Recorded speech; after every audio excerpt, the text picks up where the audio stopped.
A gente começa esta edição com notícias sobre a transição entre governos. Foram anunciados os parlamentares que vão acompanhar os grupos técnicos do gabinete de transição.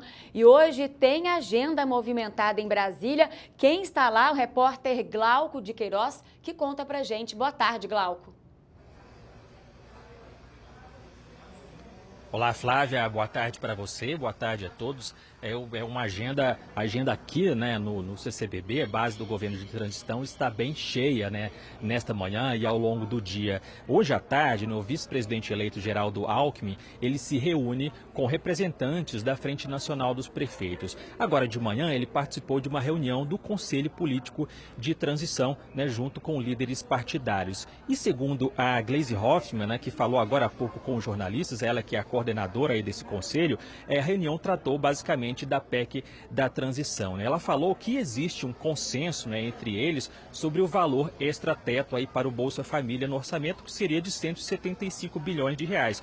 No entanto, ainda não há uma definição sobre o tempo, né, o período em que essa futura lei vai valer, né? O governo eleito quer 4 anos pelo menos, mas ainda há resistência e há quem defenda o prazo de 1 ano. A equipe de transição quer deixar o texto alinhado, né, de tal forma que facilite e agilize a tramitação no Congresso Nacional. Gleisi disse que vão protocolar a proposta no Congresso Nacional em até 48 horas. Ainda pela manhã também se reuniram por aqui integrantes, né, do Grupo de Transição da Saúde com diretores da Anvisa. Eles discutiram a recomposição dos quadros da agência que estariam defasados em torno de 45%. Eles falaram também sobre uma maior integração da pasta com a agência. Nesta tarde, esse mesmo grupo de transição da saúde vai se encontrar pela primeira vez com o ministro da Saúde, Marcelo Queiroga. Já a equipe de segurança pública, Flávia, participa de reunião hoje com os comandantes das polícias militares nos estados. O governo eleito pretende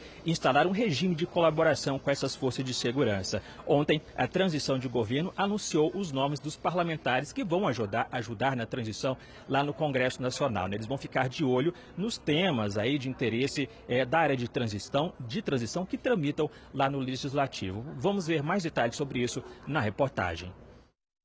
Na primeira reunião do Grupo de Trabalho de Minas e Energia, com o ministro Adolfo Saxida, representantes do governo eleito pediram a suspensão do andamento de processos de venda de ativos da Petrobras. O ministro, além de ter sido extremamente receptivo, cooperativo, nos informou que tomou a decisão de sustar ou suspender qualquer decisão de caráter estrutural e estratégico do Ministério até a mudança de governo. Nós também fizemos menção em relação a isso, se dentro disso estariam incluídas as decisões que a Petrobras ainda está tomando em relação a algumas vendas de ativos que estão em curso nesse momento. Já o Grupo de Saúde quer mais informações do atual governo sobre medidas de combate à pandemia do coronavírus. Nesta quarta-feira, a equipe de transição vai se reunir com o ministro Marcelo Queiroga. O vice-presidente eleito Geraldo Alckmin apresentou os nomes dos deputados e senadores indicados para os 28 grupos técnicos que vão acompanhar os temas de interesse do novo governo no Congresso Nacional. Ao comentar sobre a proposta de emenda à Constituição da Transição, que retira os recursos do Programa de Transferência de Renda do teto de gastos da União, Alckmin afirmou que a discussão sobre novas regras para limitar os gastos públicos deve ficar para o ano que vem. A partir, acho que 2023, né, Regina? A emenda constitucional propõe uma revisão. Então, haverá, sim, uma discussão e uma revisão. E as coisas, eu acho que o ideal era fazer uma combinação entre o teto, aí se define qual a melhor fórmula, com a evolução da curva da dívida e com o primário, o resultado primário. Você faz uma composição das 3 coisas.